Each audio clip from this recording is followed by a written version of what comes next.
tell folks a little bit about you, and then I have a very big, wide-ranging question that I want you to tackle. Awesome. Well, my name is Danny Epstein. I am the founder of Stratophi, which is an FCMO firm. And Mhm. I'm also the founder of RST, which is a full service digital marketing company. All right, that's easy. In that case, given that you're both on the agency side and on the engagement side, professional CMOs and so on, you're talking to a lot of clients and potential clients. So this question is probably going to be easier for you than most, right? Um, um, are you seeing any, or what are the biggest shifts you're seeing in sort of what companies are prioritizing and funding in their marketing like these days? Well, there's a technological revolution going on. We're just at the early stages of it. So there's a big rush into automations, and AI seems to be popping its head up everywhere. And it's fascinating to me just how quickly things are changing when it comes to these platforms. Such as, Such as, yeah, well, today we can custom build a platform that was only available to very few marketers just a couple of years ago. right. You People know, with development, even teams or that kind of stuff. Yeah. exactly, and we can automate just about everything. Um, the new generations of AI are just fascinating. We just recently did a project with a CEO where the guy had hundreds of YouTube videos. And Right. we put all the videos into the AI, and we trained it up. And when we revealed it to the CEO said that it does a better job of answering his questions than he could himself. So it's remarkable. I'm Yeah. not by any means suggesting that everybody needs to rush into AI, but it's just it is a good solution Right. for those who could use it. Yeah. And new things are possible that, I don't mean just like new things are possible with any tech, right? Like we just couldn't do that before. Now we can. But really, like Right. most people see the first gains in something that used to be very time consuming or very labor intensive and suddenly now are not. Like it is only a matter of time if it hasn't been done already. This is episode 128, I think I said, of this podcast, right? 120, 129.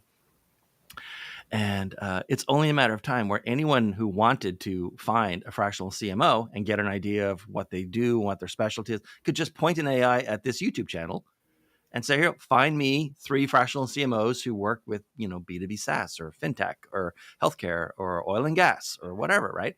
And It's it'll like true. spit back and say like, and what are their positions on this or what do they tend to focus on? And it'll just spit it back. And here's the link with the timestamp. Click right here, drop you right into the video and you've got it. I haven't done it yet, but someone's going to do it, not just for this one, but for other channels. It just makes No, sense. you're absolutely right, and Yeah. it's just amazing. When I first started doing FCMO work, people didn't even know what an FCMO was, and today Yeah. it's now people are beginning to understand what a fractional chief marketing officer does. Okay. So here's my next question. It has to do with actually being a fractional CMO, right? Sure. So has the process for finding clients changed as a fractional CMO, right? Over the last year or so, or do you think it's about to change? For fractional CMOs or even marketing consultants. Well, I can only speak for myself and my own Yeah. experiences. So I've been doing marketing now for so many years. I mean, I'd hate to admit it, but the truth is that I first started ranking websites when AOL was the thing. so I have a lot of experience at this, and I've been in many different. I've worn many different hats over the years. So this is the Raleigh SEO team is my third marketing agency. Mm-hmm. So basically now I have my clients coming to me. So it's mostly word of mouth. And Right. I can't take everybody on. So when we have clients that aren't ready for us, I'll help them, I'll work with them, and I'll help them to position themselves to be ready for FCMO. And then I'll put my team on them and we'll help get them to the position they need to be. So for me, in my world, it's really I'm very selective with who I work with because I just have so much time, and I'm not working to live. Right. Yeah, you get it. I get it. I just turned down a client. Um, I won't say their name or anything, and they were sort of like in my business, I'm normally brought in by fractional CMOs to work with their clients. So in my business, we would call people like you the client, and your clients are called our end clients. And so we Mhm. might work with one fractional CMO, and over the course of 2 years, that ends up being multiple end clients because they're always finding clients and so on.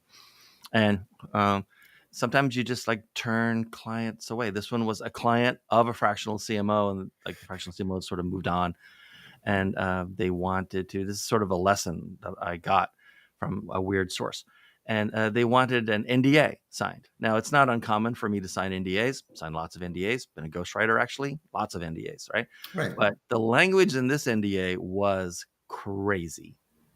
Okay. Like it was extremely lopsided. And I looked at it and I thought about it for a while, and I said, you know what? I'm gonna just like, let's just finish out the current project we have. There's a tiny bit of work left, and Right. let's just like end it there. And I was telling my sort of, I have a peer that we go back and forth with in trade war stores, and he said like the odds of them ever needing to invoke the NDA are pretty low. And I said that may be true, but a company that's willing, a company that tries to in a contract is probably a company you don't want to be doing new business with regardless. That's kind of their Right. culture. And they can put anything they want in their NDA, it's their right. But, someone who would want to try to do this or say we could do it is probably not someone who's going to like be easygoing or Right. fun to work with. It's Right. good. So I just said, you know what? There's like loads of people. Just, thanks very much. Have a nice day. All right. So let's talk about fractional CMOs from the other end then. And that is Sure. like the newer ones. Okay. So imagine that uh, three people that you've known for a while, and they were like full-time, fully employed, regular CMOs, right? And they said like, hey, Danny, come talk to us and sit with us at this table at Panera. You go to a Panera. I assume they have Panera where you live. Yes. Right? Not necessarily. My kids go to college, and the first time I ever went to that town, sort of like to pick them up, stuff, and like I go on the app to find Panera. There's not a Panera within 250 miles, and they're in Ohio. It's not like they're in like the middle of nowhere, right? But so let's say, and they say, so you sit down and say, hey, so it turns out we thought about it all sort of separately, and then we realized when we were talking, the three of us, that we wanted to go out on our own. So last week we all became fractional CMOs. And first of all, you're going, oh wow, okay, really? I know your reaction. And then and so like the question that they come up is, so Danny, if like we're all brand new fractional CMOs, like single shingle kind of folks, right? What do you think we're going to be surprised by as we move Well, out on this journey? I think that if you're just starting out, especially if you're coming from a corporate environment, if you're coming from the corporate world and you think you're going to just hang your shingle Yeah. and then all of a sudden people are going to be flocking to you, that's just not really realistic. It's going to take years to get to that point. And I think a lot of people underestimate the amount of the need to be entrepreneurial when you're a FCMO. Mm-hmm. You don't have the same comfort creatures that you would have in a corporate environment. Um, I actually get hired by a lot of CMOs, but not in the corporate world, more in law firms, medical Mm-hmm. practices, and we do home services a lot. Um, so I work with CMOs all the time. They just need the expertise that FCMO can bring to them that they may not have. They may be in a position of being a CMO, but the way they got there is different than the path that a good FCMO takes. Because a good fractional CMO should have huge experience in a Right. lot of different areas, and it shouldn't just be in marketing. Like I've been the CEO of companies before. I've been involved in startups. I've been involved in venture capitalists. So I have a lot of different experiences. I've also just had the good fortune of being able to manage some major brands and work for some of the most recognizable brands in the world. Um, that's just experience that not everybody has the opportunity to capitalize on. So when they get a guy like me, it's great. So that's why a lot of times CMOs will say, "Hey, why don't you come on in and we'll sign a contract? I'll help them out. I'll get them on track, and they'll take it from there. Did that answer the question? Yeah. So it leads me to 2 follow-up questions. One, what do you think most clients don't understand about hiring a fractional CMO? You That's a are, by great the question. way, out of almost over 200 guests, you're the only person I've ever asked about that. I don't know why. Seems like a good question, but I've never come up with it before. Give it to What me do you one think more most time. clients don't understand about hiring a fractional CMO? Okay, what most clients don't understand. Okay, that's a really good question. Um, I'm just thinking about a law firm that we work with now. Um, when I first started working with them, it was about a year and a half ago, and I was hired by the CMO of the firm, and some of the partners. I guess they just assumed that I was going to constantly be trying to sell them something different. Yeah. So there wasn't trust there. And my goal is, if I agree to work with you, my goal is to meet and exceed expectations whenever humanly possible. So I do this because I feel great when I make a difference in people's lives. Mhm. And this is something that can really make a difference in people's lives. Somebody asked me the other day, they say, is marketing your passion? Is that something that you love to do? And they were surprised when I said, yeah. And they said, well, how can that be? Because I think a lot of people think of marketing. There's a lot of bad marketers out there. We all know that, right, Dean? There's a lot of really bad marketers out there. But when you're making differences in the lives of people, right? You're taking a company, in this particular case, the law firm, we ranked them in the map pack in a major metropolitan city. We went up against law firms that were 4 times the size of them, Mhm. and we just smoked them. And as a result, the practice just exploded. It just doubled. Now they're opening up new offices, and they're sending me presents, and they love me. So most people don't understand that when you're working with the FCMO, that it could be a life-changing experience. Yeah. Don't hire somebody that you don't trust. Vet them first. There's ways to vet people. You Yeah. know if somebody's being authentic with you or not. And if you find somebody who's a good match, go for it, because the places that they can take you could just be life-changing. What do you think most clients don't understand about marketing?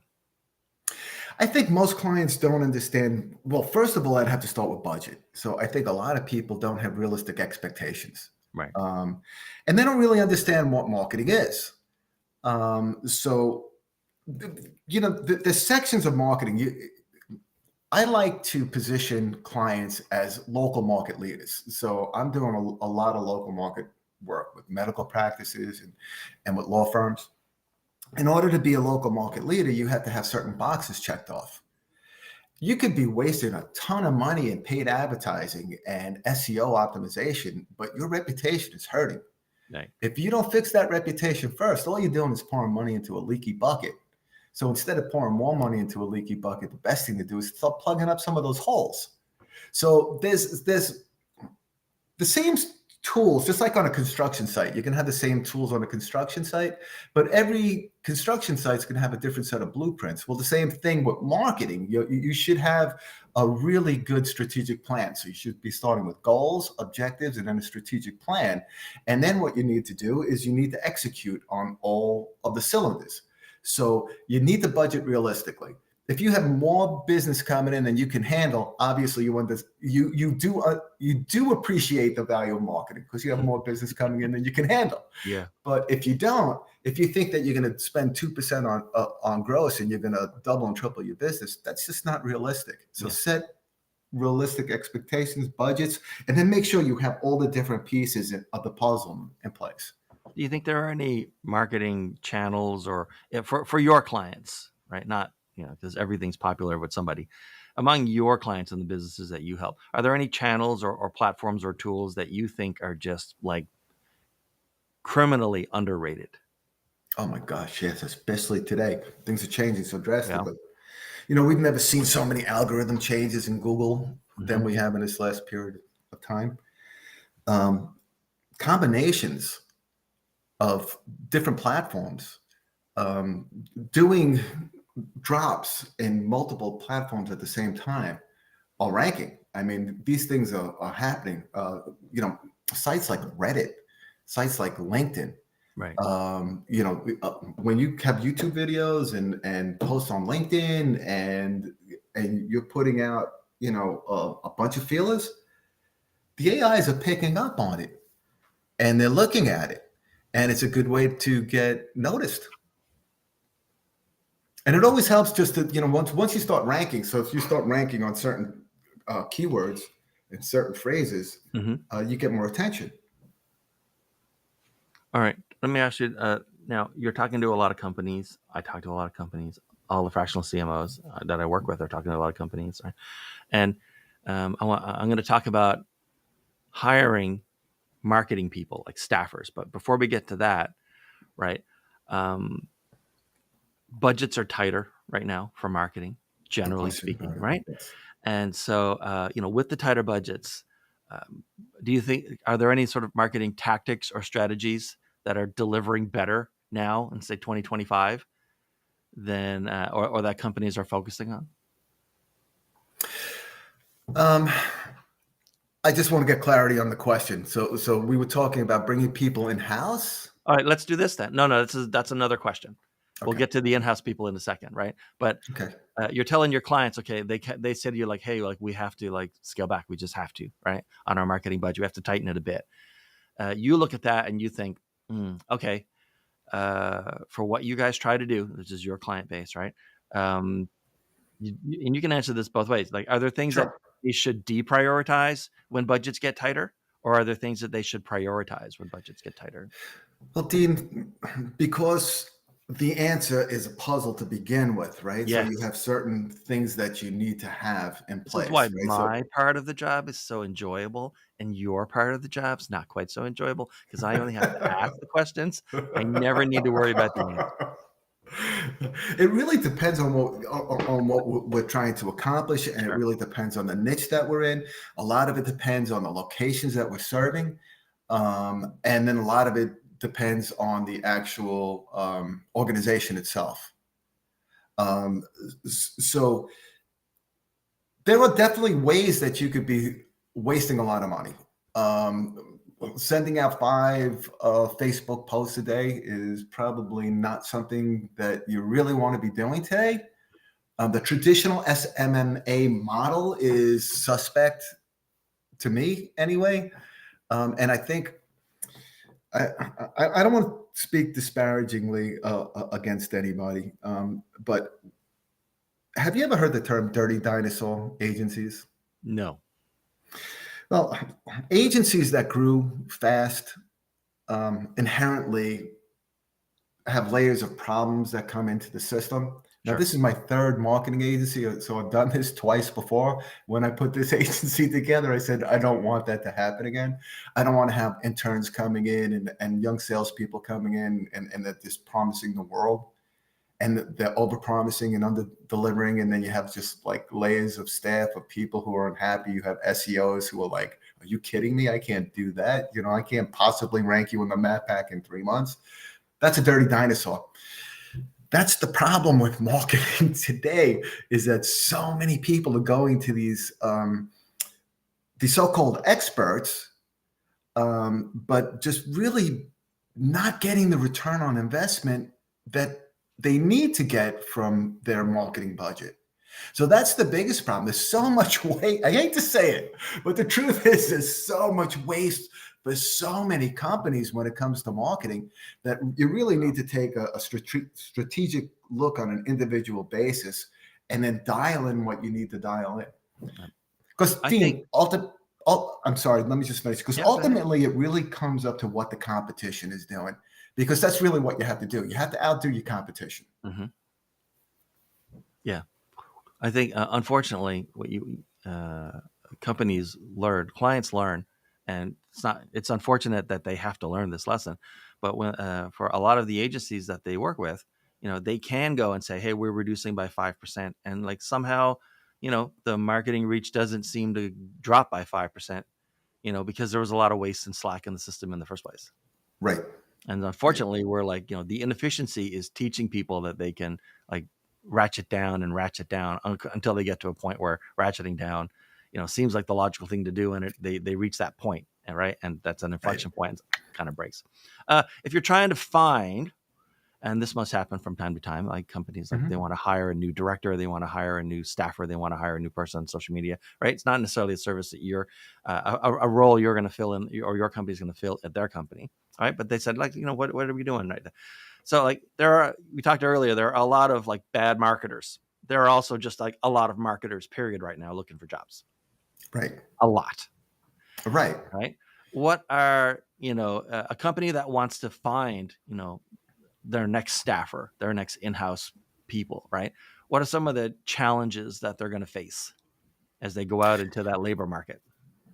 Well, one of the things that a lot of people face is not being able to have the intelligent conversation with the person that they're hiring, not Mm-hmm. having a real understanding, and being able to be misled with technobabble. Um, so it helps to get educated as much as you can.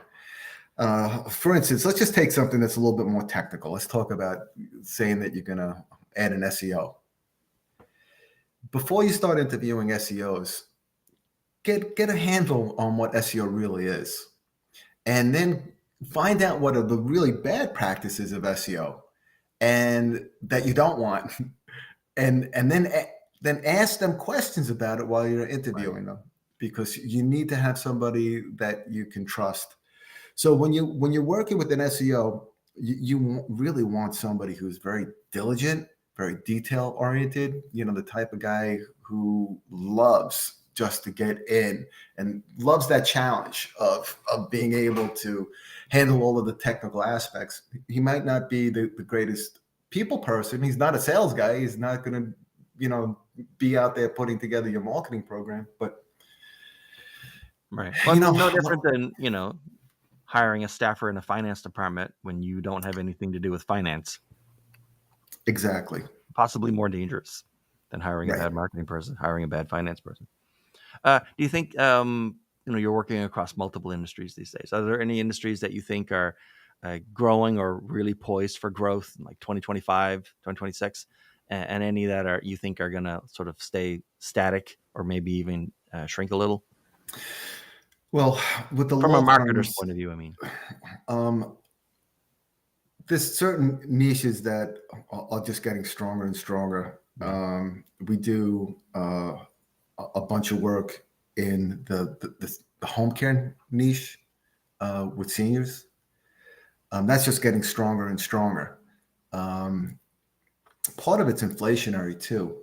So you have a couple of different things going on. You have the incredibly fast growing demographic of the baby boomers retiring. So you have that factor, and that's going to last until Right. like 33, 34. Then it's going to start to unwind. But right now you have this incredible tidal wave. And the other thing is that if you take a look at home care agencies, they might have been charging, $17 to $19 in 2019 per hour of care, but Mhm. now they're charging 25. Hmm. So there's a lot more money going around.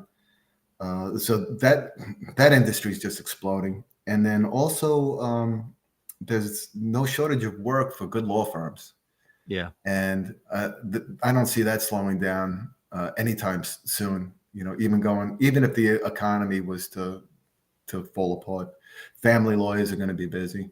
Yeah. Um, yeah, Divorce isn't going anywhere, you don't think? divorce isn't going anywhere.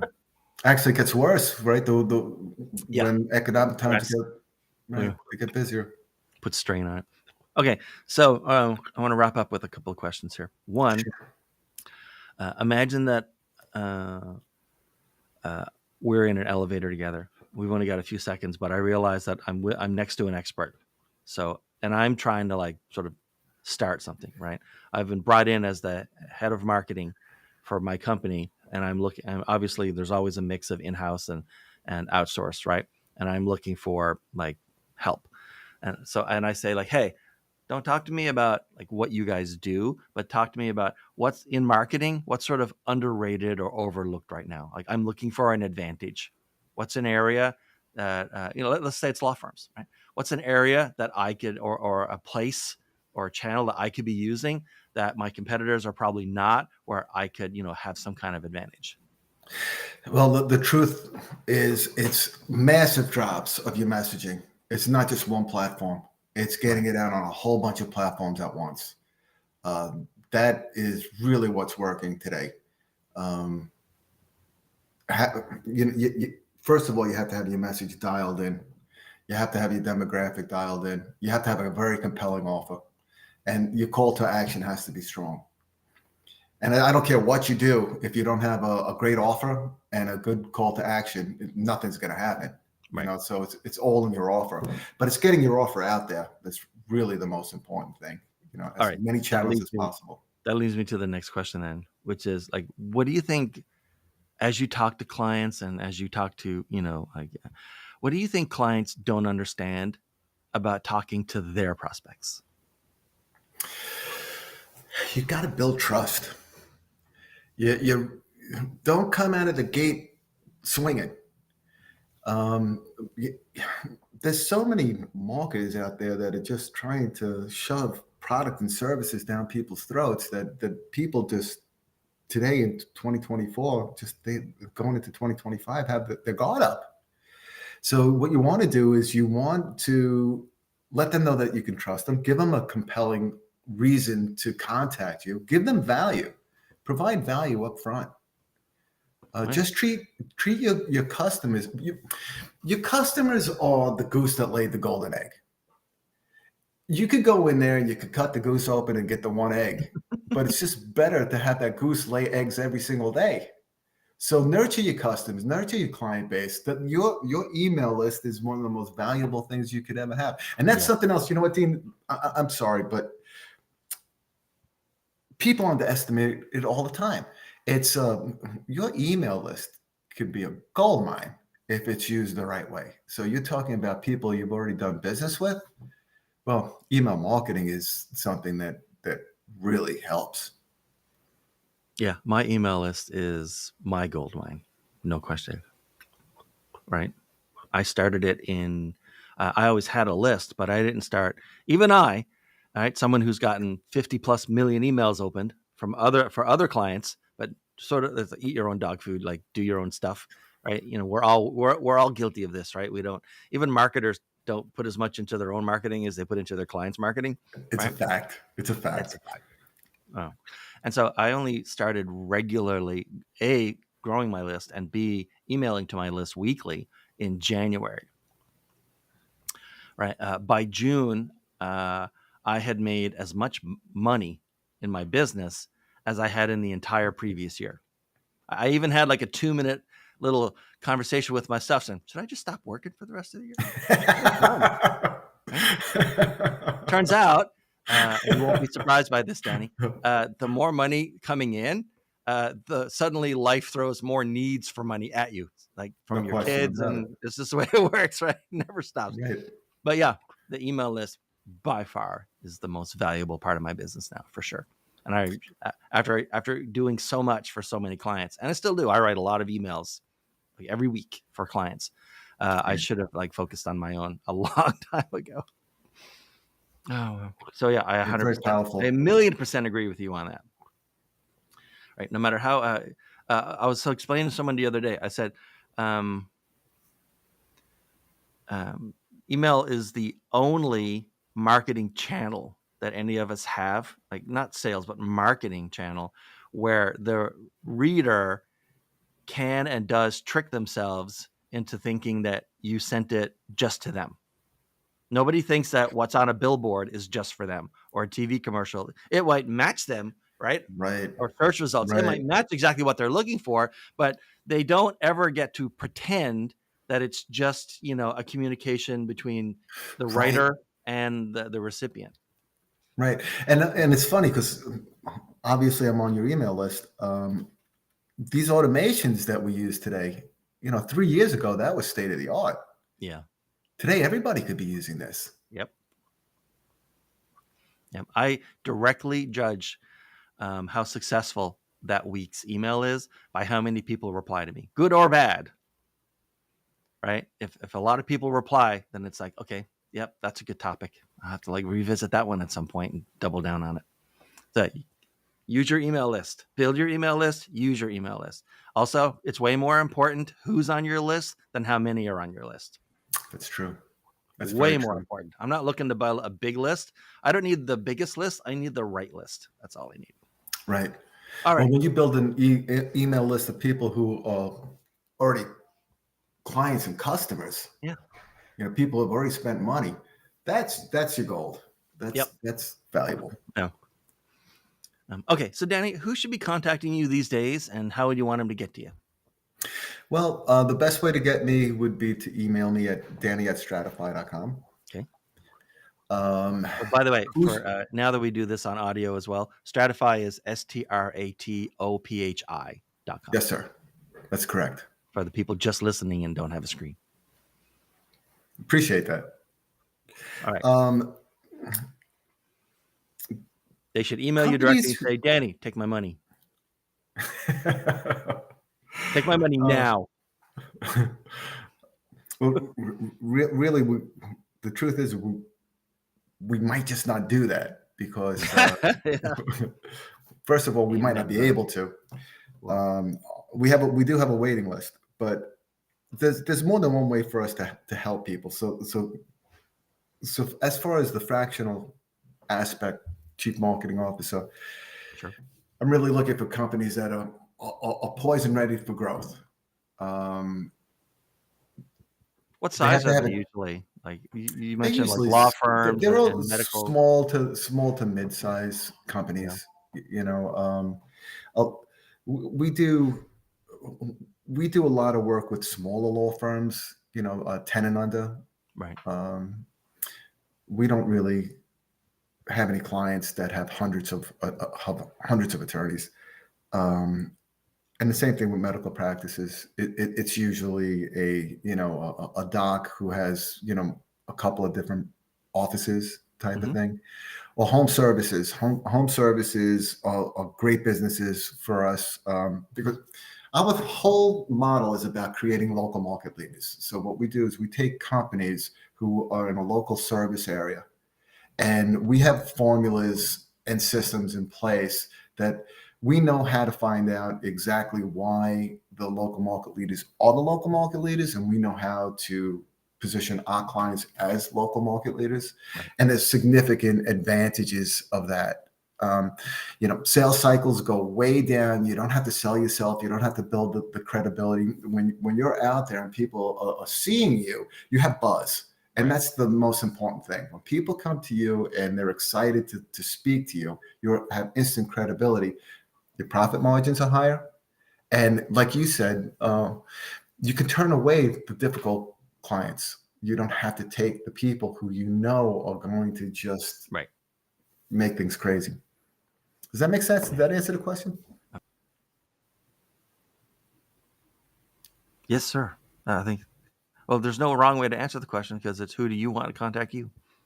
So that would work great. All right. I really like the ones where I get to ask like the crazy questions.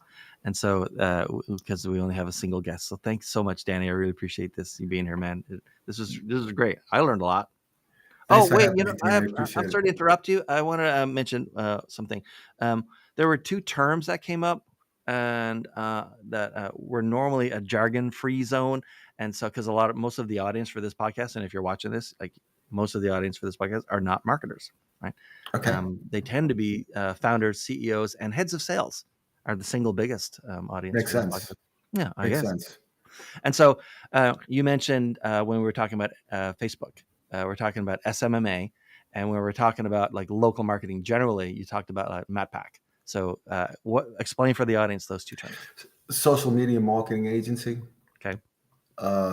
So basically anyone that does paid social for you. Yeah. I mean, paid social is an important part, but it's just it's just a small part of things. And it was much more important years ago than it is now. Now it should just be part of something that everybody is doing, but that goes back to the massive drop. So when you're on social, you should be getting your message out across a lot of platforms, and then using the automations, to trigger so that you can take your posts and you can actually turn them into leads, fill your funnel with it, and move them through the different states and get conversions out of your efforts. And what was the other question? That was the We're talking SMMA about the piece. local marketing, the abbreviation, the map Local pack. market. Oh, the map pack. Okay. Yeah. So it's gone through a couple of different incarnations. It's basically Google's local rank system. Okay. So today it's called a business profile, local business profile. And basically it's the top 3 search results that will come up locally as a result of SERP. Incredibly powerful place to be.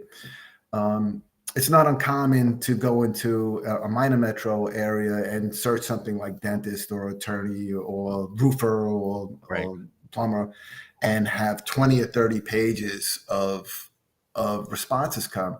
And then on page 1, which is normally the first 10 to 20, depending upon the market, 93% of the business is going to go to that page, and the majority is going to go to the page in the top 3. So anybody in the top of the map pack Right. completely understands the value of marketing and being there. So somebody on page 10 probably thinks that spending money on marketing is a waste of Yeah. time.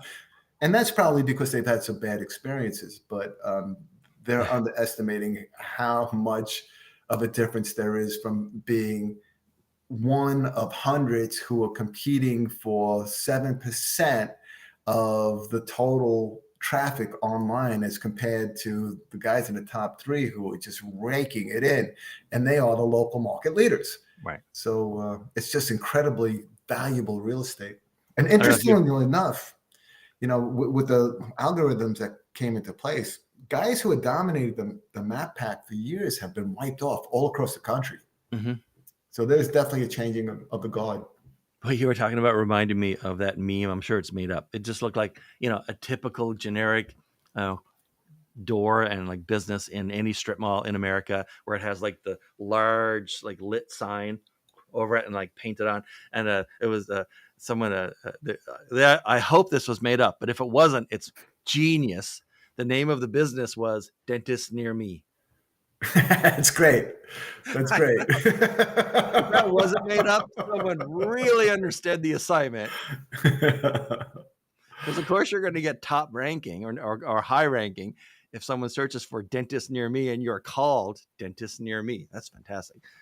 So, well, it's funny because we dig into competitive sites all the time, right? When we're working with clients, and we find that all the time. When you're looking for a attorney in Chicago near me, yeah. it's right in the copy. Yeah. I think I need to go look up the domain copywriter near me and see if anyone owns it. Okay, Danny, thanks, man. I really appreciate you being here. Dean, Oh, great this being is with fun. you. All right. And thanks everyone for watching. We'll catch you in the next time. You're probably watching this on a clip. And if so, like there are tons more. So like poke around, we've got a whole binge bank made up. So you can just go to town on it. All right. Talk to you later. Thanks, Danny. Take care, Bye. Dean. Bye-bye.